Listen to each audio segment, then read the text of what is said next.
back to our worldwide viewership. It's time for another half-assed report.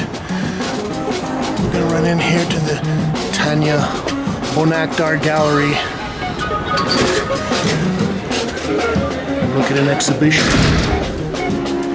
by Thomas Scheibitz entitled Studio Imaginaire.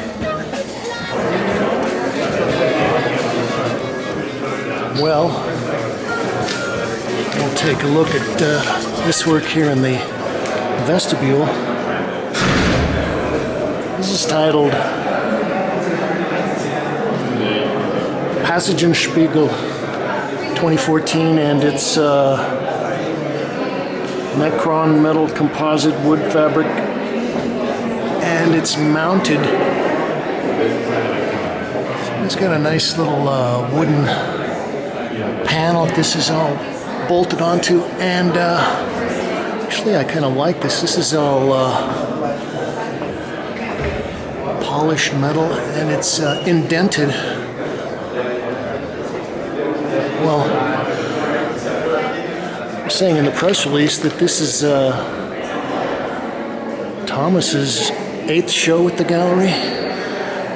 Take a little sweep around the main space here. You can see the large paintings.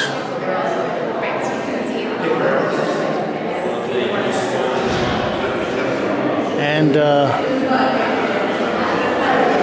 they're calling this Studio Imaginaire, kind of riffing on Andre Malraux's Musée d'Imaginaire, which I believe was his collection of photography.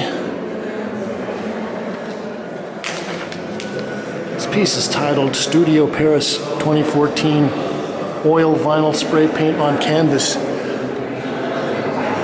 This is one of the smaller pieces down here. Well, I'm just glancing through the press release, and they're saying that Thomas is a Berlin-based artist. But it seems to me that I remember that he was, I believe he's Austrian, and he was getting a lot of press and a lot of attention 8 or 10 years ago, and may have even been the Austrian representative at the Venice Biennial, something like that. This piece is titled Studio Lucretia Oil Vinyl Pigment Marker on Canvas. This is 74 by 94. And I was initially kind of attracted to his work because in a lot of ways this represents some of the new abstraction, at least the new geometrical abstraction. And one of the interesting things about this latest body of work is they're saying all this relates to these various studios and the idea of the studio as existing somewhere between a workshop, laboratory, and utopia. One of the things I like about the work is his use of really bright colors. I think that's a fluorescent red, maybe, fading into a fluorescent pink. And I also like the really direct approach to painting. He is an extremely flat painter, a very thin painter, and maybe in that way it relates to some of the neo-expressionists in the 80s into the 90s that were doing a lot of very thin and washy paintings. This might be the biggest piece in the show. This is titled Wheel of Fortune 2014. It's 106 by 106. The other thing that's interesting about the palette is, although he does use these kind of hot fluorescent colors, he balances that off with a lot of grayed down blues, steel blues, even those muddy yellows.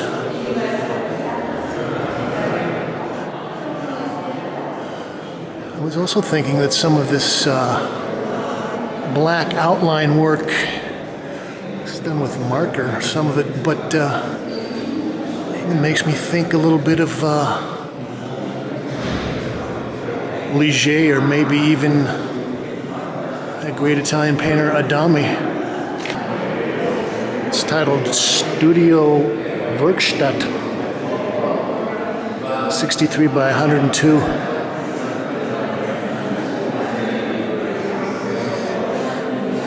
I like the blocks of primary color, but it's going into a very deep kind of maroon and a real washy pale yellow, and then a grayed out blue. It's like bad digital prints. But here again, we've got this kind of an interior space carved out here, and very straightforward, almost sign painterly handling of paint. He's not worried about trying to build up some kind of emotional texture.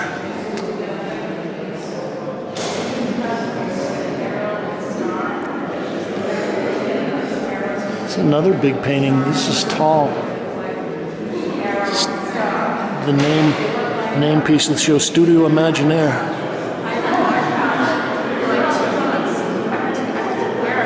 And it almost has the sense of a still life. So we've got a little arrow sticking through here.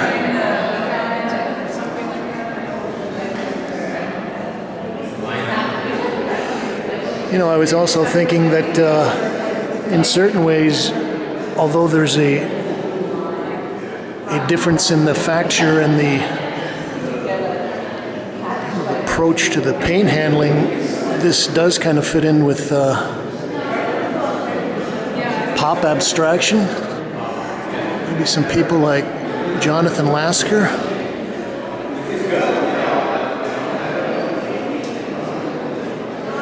It's a nice little shot of green there.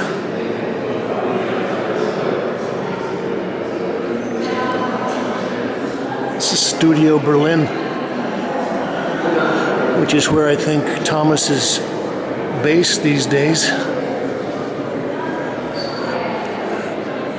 This is nice because although this does have the sense of an interior, these abstracted forms almost take on the characters of letters. That looks like an I with a period and a comma, maybe a quotation mark. On that blue looks a lot bluer in this monitor than it does on the painting. It's pretty grayed out.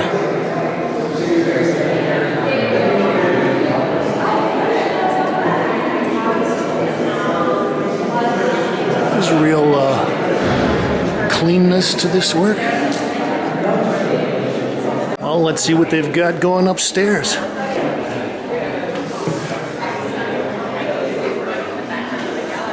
Okay, well, this is where we're going to get to look at some of Thomas's sculpture. And I think I came by one of his shows, I guess it's been 5 or 6 years ago now, and saw quite a bit of his sculpture work, and at that time it was kind of a interesting use of prefabricated materials, but everything was very, looked like it was all picked up at Staples or some kind of office supply store.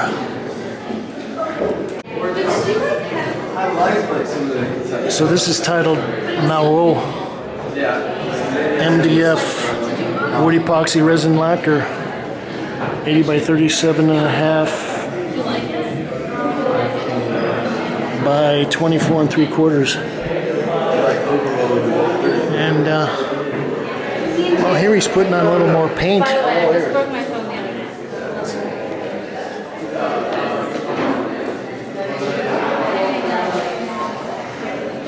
will come in and sweep the gallery out. I kind of like that piece.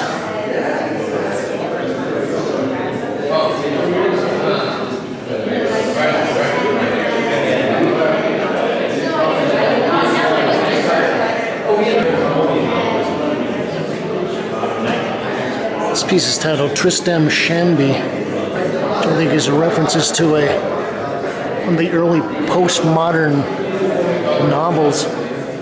This is aluminum, MDF, Indian ink, oil paint, lacquer, and spray paint, 80 by 41. Now, I like this because he's gone through and he's cut out sections of this and then mounted that on a gray background, but this is a little more expressionistic, and I always think it's interesting and fun when artists take a risk and break into some new territories, new materials. This is titled Card. Aluminum wood lacquer mounted.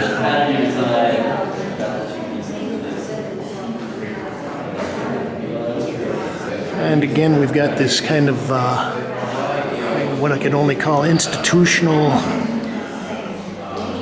palette.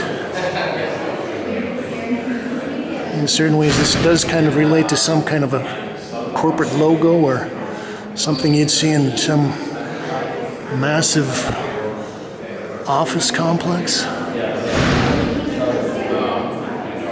It's titled Tresser.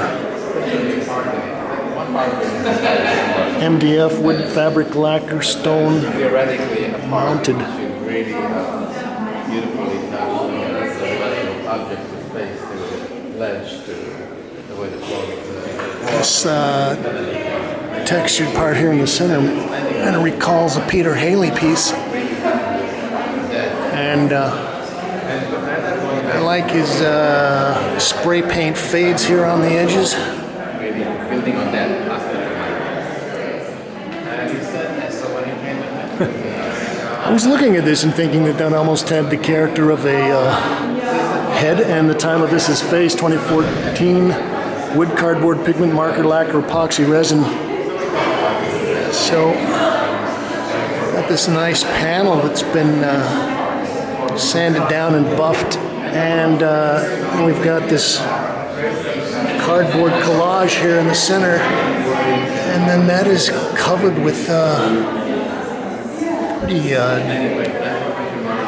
deep layer of clear, shiny resin. And this is probably on a 4-inch deep panel.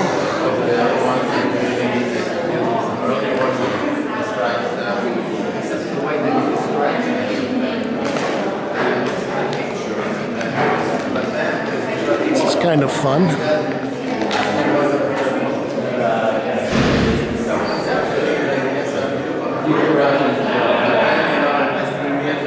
It's titled Flagge, F-L-A-G-G-E, wood, cardboard, and vinyl lacquer. And okay, they've got a very special plug or puck that they're hanging this on.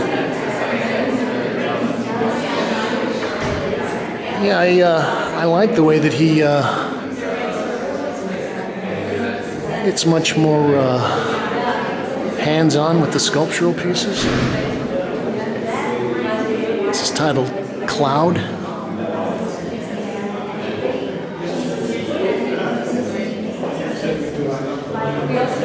MDF, wood, cardboard, lacquer, and epoxy resin.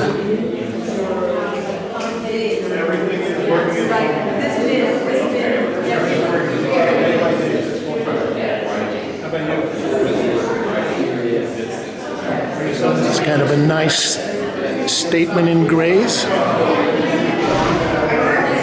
And yeah, this looks like he's put a lot of coats of paint on there, then maybe resin over the top, maybe sanded down in between.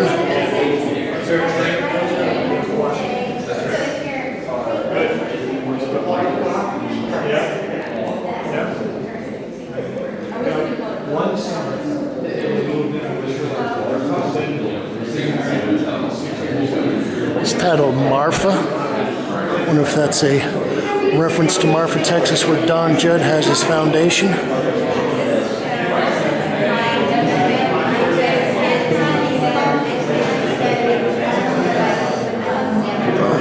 It's great the way he's overpainted and sanded down these edges.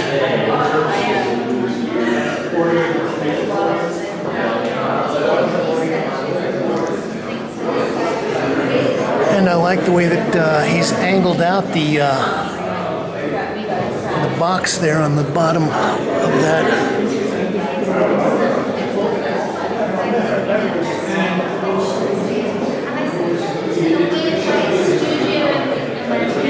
This is titled G705 number 19, 43 and 3/8 by 29.5 by 18.5. And I looked at this and I thought of my skylights. It's got that kind of mansard roof shape, but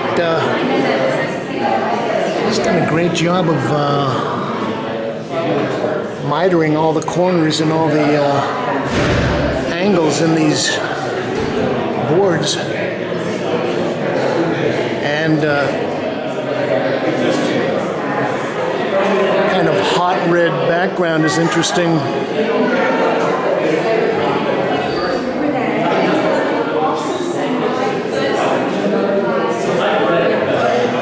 Let's go look at the massive banner.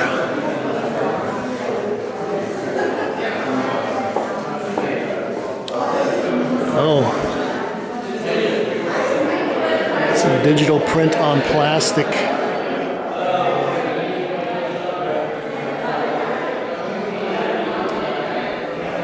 And this is 106 by 295 inches.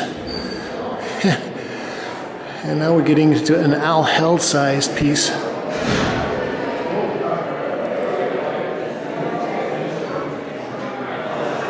Oh, take a look at his digital drips.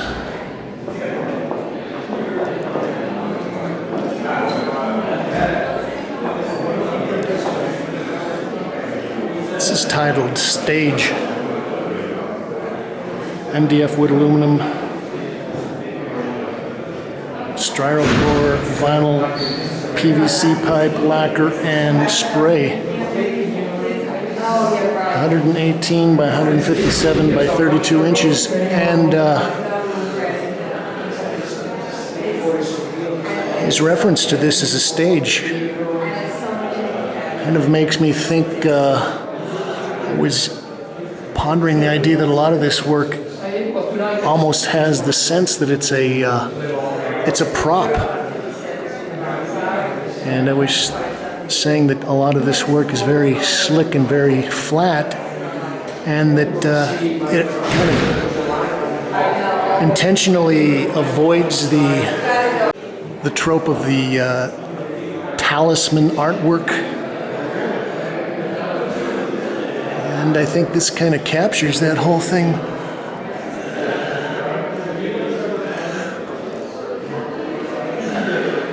Yeah, he's got a very much what I would consider a designer's sense. It's a good at drawing.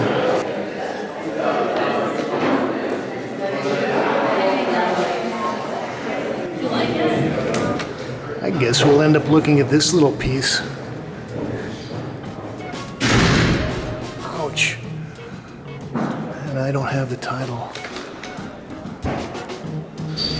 This is James Kalm, and they're closing the doors here at the TANYA BONAKDAR Gallery, and we've been looking at an exhibition by Thomas Scheibitz, Studio Imaginaire. And thank you, Kate.